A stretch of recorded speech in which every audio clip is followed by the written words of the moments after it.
Jauh lagi ke bang tempat yang kita nak pergi ni? Oh, tak jauh sangat. Dekat je. Kita ikut je GPS ni. Oh, ada GPS eh? Ada GPS. Senanglah ada GPS ni. Dia kata lagi berapa meter ni? 20 meter je. 20 meter je? Ha. Dekatlah ni. Ni masuk kanan ni kita dah sampai dah ni.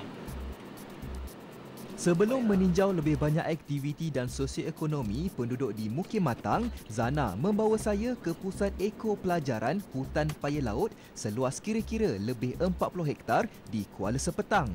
Menuju ke sini amat mudah kerana pemandu yang membawa kami menggunakan GPS Global Positioning System atau sistem kedudukan sejagat.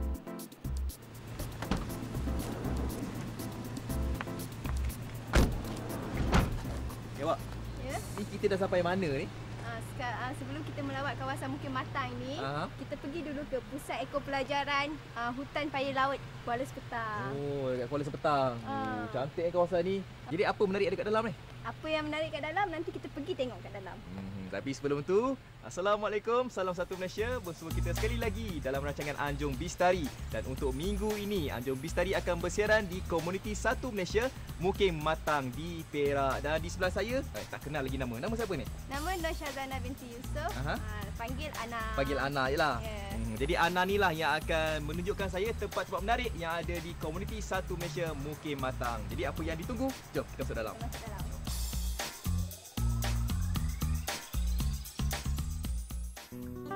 Pusat ini dibangunkan pada tahun 1995 di bawah kelolaan Pegawai Hutan Daerah Larut dan Matang Taiping. Ia dirasmikan oleh Sultan Azlan Shah pada 13 Oktober 2004 bersempena sambutan 100 tahun Hutan Paya Laut. Hutan Paya Laut Matang telah diiktiraf sebagai hutan bakau yang terbaik di negara ini dan mempunyai 198 hutan simpanan kekal.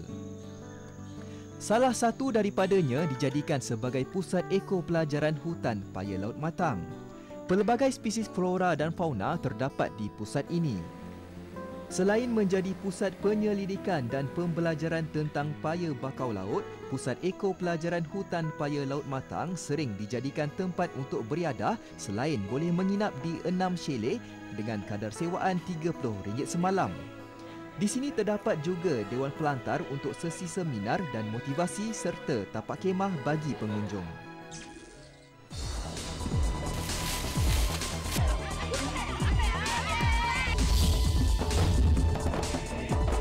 Setelah dijumpai, nampak di kaki gajah ni ada lumpur. Banyak ni udang. Mukim Matang seluas lebih 16,000 hektar terletak di Don Kuala Sepetang dan Don Cangkat Jering dalam Parlimen Bukit Gantang. Mukim Matang meliputi 13 buah kampung dengan jumlah penduduk hampir 32,000 orang, terdiri lebih 63% orang Melayu, Cina lebih 30% dan India hampir 6% dan lain-lain 0.5%. Nama Matang diambil daripada perkataan permatang yang bermaksud benteng. Ekoran kawasan ini sering dilanda banjir pada tahun 1850-an. Kemasyhuran Matang bermula pada tahun 1980-an. Di era Matang diterajui Ngah Ibrahim Long Jaafar, iaitu seorang tokoh korporat dan pemimpin yang mengusahakan perlombongan bijih timah. Sepanjang Ngah Ibrahim memerintah, beliau membina 16 buah monumen yang menjadi mercu tanda Matang sehingga sekarang. Sebenarnya Mukim Matang ini terkenal sebagai satu mukim warisan di mana terdapat 16 buah monumen sejarah yang dibina di awal tahun 1850-an terdapat di Mukim Matang. Antaranya ialah Muzium Matang, Rumah Kapten Speedy, Mahkamah Pertama yang membicarakan J.W.W. Bush, Rumah Magistrat, Pelabuhan Melawati, Masjid pertama yang dibina di Matang, Makam Ngah Ibrahim, Makam Datuk Sagor, Rumah Pam Minyak dan ada beberapa lagi lah bangunan-bangunan bersejarah. Namun kini ia hanya tinggal tapak kerana kawasan ini telah diteroka oleh penduduk majoritinya masyarakat Cina menjadi sebuah perkampungan. Terdapat juga sebuah balai polis lama.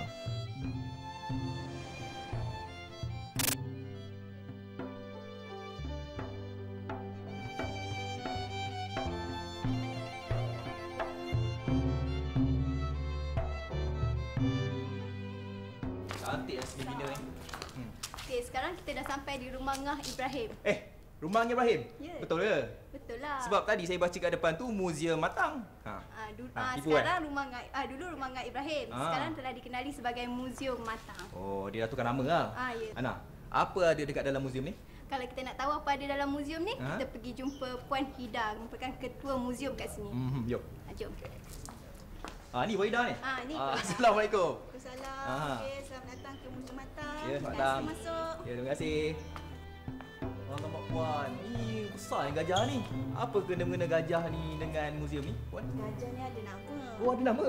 Apa nama dia? Nama dia Silarut. Silarut. Haiwan peliharaan Jaafar.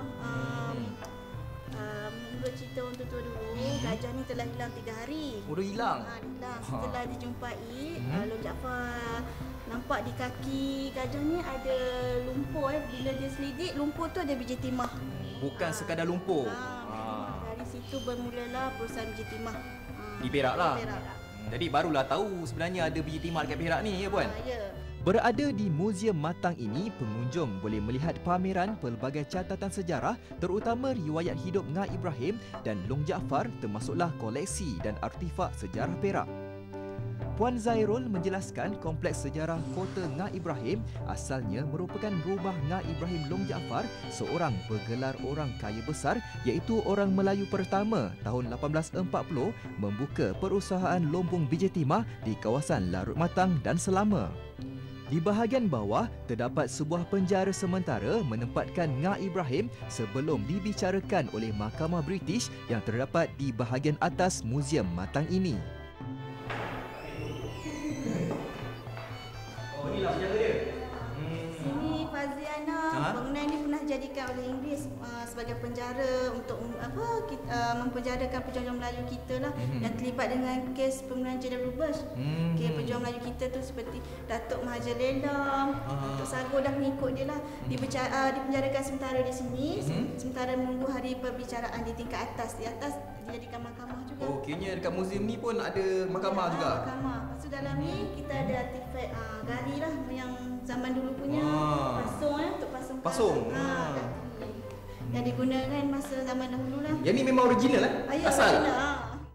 Kompleks sejarah Kota Ngah Ibrahim ini pernah menjadi pusat pertahanan dan pusat pentadbiran Larut serta pusat pentadbiran British.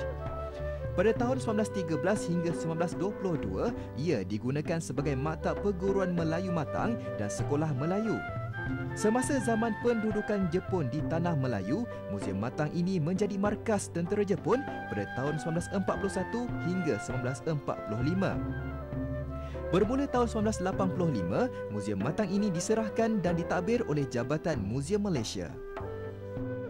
Di bahagian luar Muzium Matang ini disemadikan makam Ngah Ibrahim selepas makam beliau dipindahkan dari Singapura.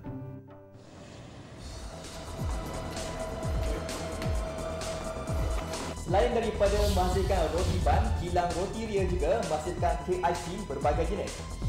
Saya tengok nampak sedap ni. Memang sedap. Kan? Nampak sedap Ikuti paparannya selepas ini.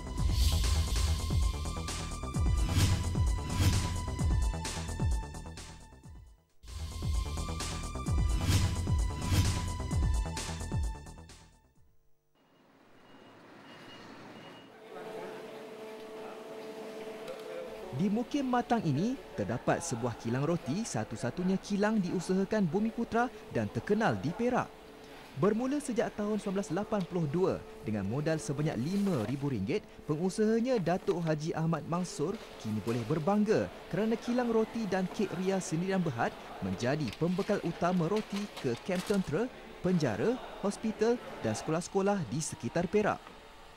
Semua itu hasil berkat kesabaran Datuk Haji Ahmad menempuh segala cabaran sepanjang 29 tahun mengusahakan roti dan kek. Bermula dari sebuah bengkel, kini beliau sudah mempunyai kilang sendiri. Datuk, ceritakan mengenai modal awal yang diperlukan untuk membuat roti macam ni. Oh, modal awal mula-mula sekali kita buat kecil je. Buat di rumah, modalnya dalam RM5,000 lah. Beli peralatan yang kecil. Peralatan sampai sekarang ni, kalau ikut sekarang ni, peralatan saja ada dalam, lebih kurang dalam 1 juta lah ya. Peralatan sajalah. Kalau termasuk kali bangunan semua dah 2 juta lah.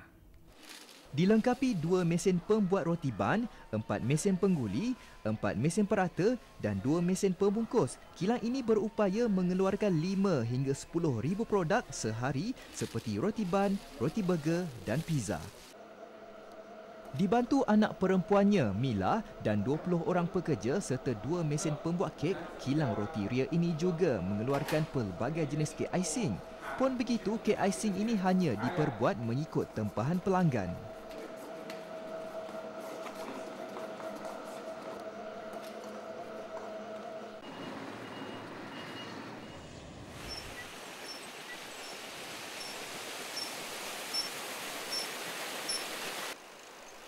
Di kampung Matang Gelugor ini, Abdul Rahman Said memilih ternakan udang sebagai sumber pendapatan keluarga. Bermula sejak tahun 2005, beliau memanfaatkan aliran air laut ke Sungai Jeha untuk mengusahakan 5 buah kolam yang mana setiap kolam mampu menternak kira-kira 1 juta benih udang. Dengan modal awal RM200,000, ternakan udang ini memberikan pulangan lumayan kerana sentiasa mendapat permintaan tinggi terutama peraih udang dari Singapura. Banyaknya udang. Yang ni udang jenis apa ni bang? Udang putih ke? Udang putih.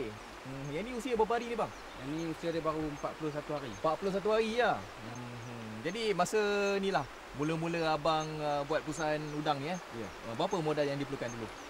Ada lebih kurang dalam RM200,000 macam tu lah. RM200,000. Atas bantuan siapa tu bang? Kita ada semua sendiri. Sendiri ya. Yang tanah kolam yang buat kolam ni tanah sendiri bang? Ke macam mana? Ini tanah memang tanah kerjaan lah tapi kita mohon lah.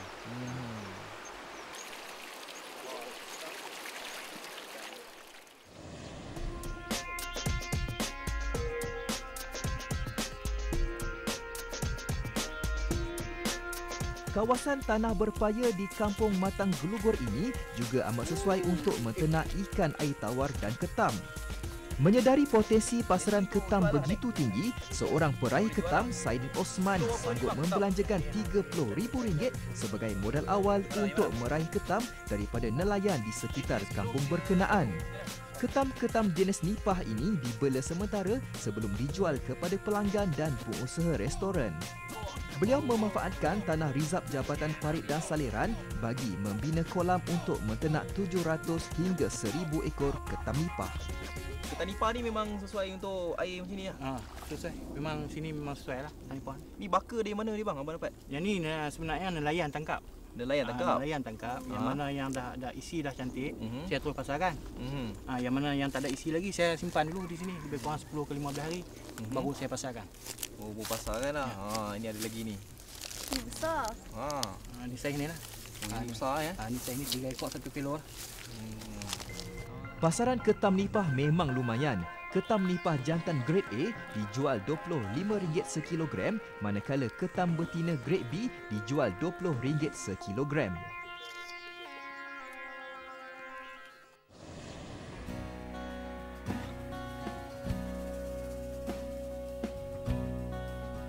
Dari Kampung Matang Gelugor, kami berdua ke Kampung Padang Besar dalam kawasan Cangkat Jering. Dengan modal RM15,000, Baharudin Jaafar mengusahakan tanah seluas hampir 5 hektar dengan tanaman getah secara integrasi dengan nenas. Mendapat bantuan khidmat nasihat dari Mardi dan Jabatan Nenas Perak, beliau mengusahakan tanah kepunyaan Risda ini dengan tanaman nenas jenis Josephine, nenas N36 dan nenas Morris. Semua nenas ini dipasarkan di sekitar Taiping. Pak Cik Nun ada terima apa-apa bantuan tak? Ada. Pak Cik Nun bangsa sekarang ni, Pak Cik Nun ada terima bantuan daripada Mardi dengan lembaga nenas. Keseluruhan keluasan pertanian Kampung Padang Besar ni lebih kurang dalam 95 hektar lah. Jadi terbahagi kepada beberapa bahagian lah, dia yang getah, nenas, sawit dan juga tanaman pisang lah. Itu lebih kurang dalam, dia punya nenas lebih kurang dalam 12 hektar lebih lah dekat sini. Yang getah banyaklah, dengan sawit tu banyak-banyak. Jikalau anda ingin merasai kelazatan mie rebus udang, maklum ya. Sudahlah, datang ke Azrul Rasa Matang Gugur. Saksikan paparannya selepas ini. Sedapnya udang.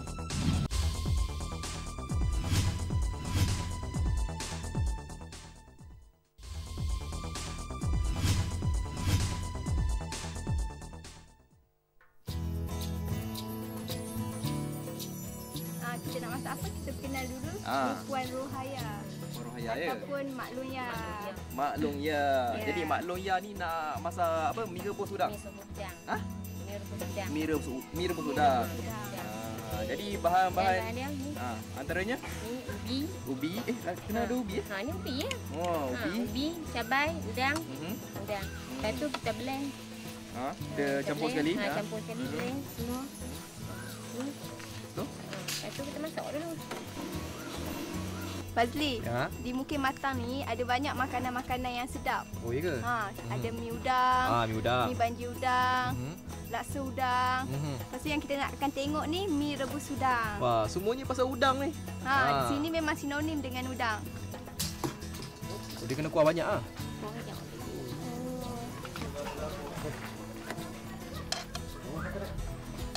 Memo. Kayaknya Mak Long ya masak mi rebus ni untuk jual lah kan? Ada tak ni pelanggan tetap datang ke sini, restoran ni? Dari mana? Merata-rata. Merata tu kat mana? Penang lah. Penang ada? Penang Kuala Lumpur semua. Main sini? Berapa seminggan harga? Seminggan kalau ni yang mi udang ni RM8 lah. RM8. Dia ada ni, apa, mi rebus special ke ada? Ni special lah.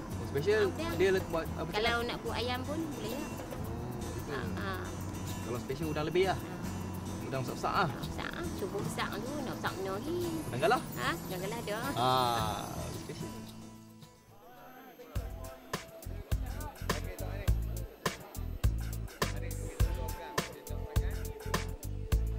Semangat bergotong royong penduduk di Mukim Matang ini masih kental.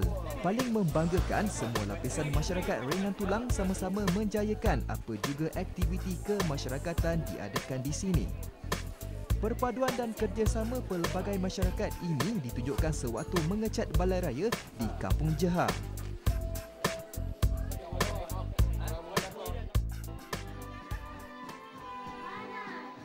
Komuniti Satu Malaysia Mukim Matang ini mempunyai hubungan baik dengan agensi-agensi kerajaan lain. Ini termasuklah jururawat dari Kolej Kejururawatan Taiping diketuai pengajarnya Mastura Omar. Bertempat di padang Kampung Jeha ini, pelatih jururawat seramai 40 orang ini bukan saja memeriahkan senam seni Satu Malaysia, malah mereka secara sukarela mengetuai senaman berkenaan yang disertai ramai penduduk kampung.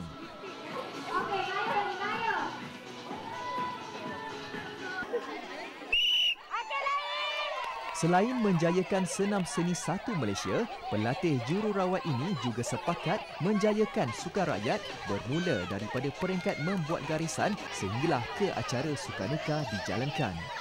Paling membanggakan, setiap pelatih ini mempunyai peranan dan tugas masing-masing membolehkan sukan rakyat ini berjalan lancar.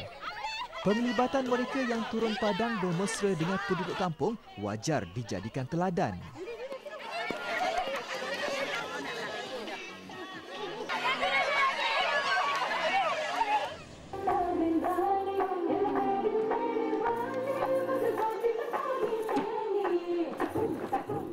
Pelatih jururawat Kolej Kejururawatan Taiping ini juga aktif dalam bidang tarian. Paling mengagumkan, persembahan tarian India ini sama-sama ditarikan oleh jururawat dari kalangan orang Melayu.